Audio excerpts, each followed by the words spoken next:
नींबू पानी 20 रुपये, शिकंजी 30 रुपये और लेमन सोडा 40 रुपये। अच्छा, तो एक काम करो, पेटीएम हो जाएगा? नहीं, हाँ पेटीएम। अच्छा, तो 2 वो बना दो, शिकंजी बना दो।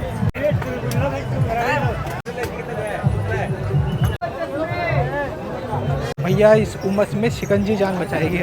तो दोस्तों, जो आज मौसम भी है ना, वो गिरगिट की तरह रंग बदल रहा है।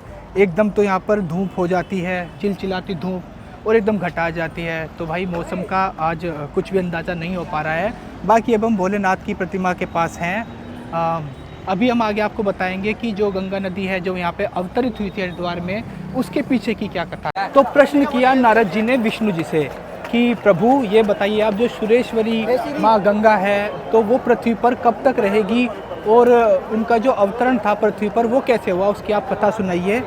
तो आपको बता दूं कि जो सरस्वती मैया था उनका श्राप था गंगा जी को कि आप पृथ्वी पर जाकर ऐसे ही बहोगी और मनुष्यों की अस्थियां ढोगी। तब भगवान नारायण ने नारद जी को उत्तर दिया कि सूर्य वंश में सगर सम्राट होंगे और उनके पुत्र होंगे असमंजस, असमंजस के पुत्र होंगे अंशुमान, जो एक कठिन तपस्या करेंगे पर वो भी काल के गर्भ में समा जाएंगे।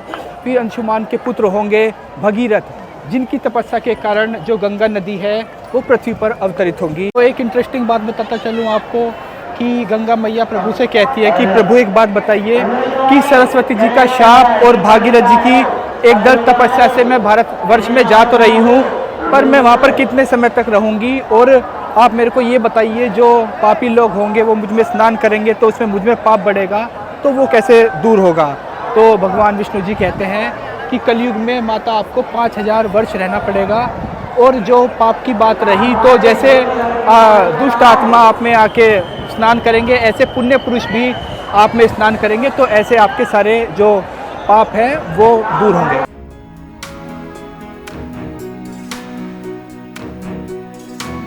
तो जब हम गंगा द्वार की तरफ से प्रवेश करते हैं तो हल्की बॉडी में मिली गेट नंबर 1, ये पैर धुलने के लिए यहाँ पे व्यवस्था की गई है। तो इधर आप देख सकते हैं ये रखे हैं जो गंगा आरती की लिए काम आने वाले हैं शाम को। शंकर भाई हल्की बॉडी वाला भाई गला मत देगा। और इधर ये सब मंदिर है, ये सामने घंटाघर आप देख सकते हैं। और ये भाई ब्रह्म कुंड हर की पौड़ी, देखो मैं जूम करके दिखा देता हूँ। तो यहाँ पे हम करने वाले हैं भाई स्नान के लिए जाने वाले हैं यहाँ पे, तो पहले थोड़ा आराम कर लेते हैं फिर चलेंगे स्नान के लिए।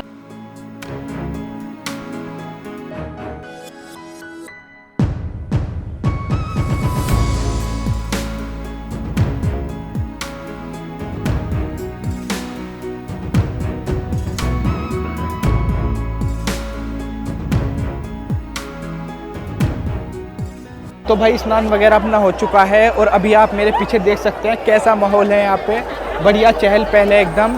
तो स्नान के बाद अब हम थोड़ा रेस्ट वगैरह कर लेते हैं, क्योंकि 7:30 बजे आरती होगी माँ गंगा की, तो फिर उसमें शामिल होंगे। तो देवी सरस्वती जी के शाप के कारण यहाँ पर अस्थि प्रवाह घाट है, यहाँ पर अस्थि प्रवाह होता है। तो लोग बाग आते हैं अपने पितरों के तर्पण के लिए, जिससे उन्हें मोक्ष की प्राप्ति हो सके। तो अभी हम हैं यहाँ पर गंगा आरती के लिए बैठे हैं, तो ऐसा कुछ अभी माहौल है। थोड़ी देर में गंगा आरती शुरू होने वाली है। सवेरे से जितनी आपाधापी थी हरिद्वार में अब वो शांत हो गए हैं सब, आप मेरे पीछे देख सकते हैं, और आपको मैं सामने दिखाता हूँ अपने। अब सब लोग शांत बैठ गए एकदम माँ गंगा की आरती के लिए। अब थोड़ी ही देर में शुरू होने वाली है माँ गंगा की भव्य एवं दिव्य आरती।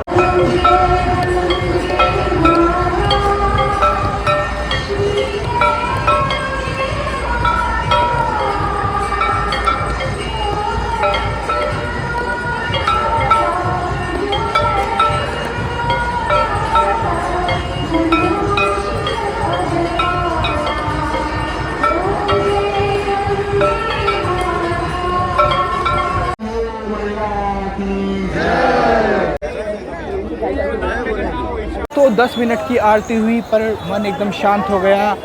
मन माँ गंगा के पावन के जल के साथ ही तरल होकर बहने लगा। तो भाई अभी तो मैं यहाँ से जा रहा हूँ, पर ये वचन देकर जा रहा हूँ कि जल्दी आऊँगा और फिर माँ गंगा के दर्शन करूँगा। अगर ये वीडियो आपको अच्छा लगा तो अपने दोस्तों के साथ शेयर करें।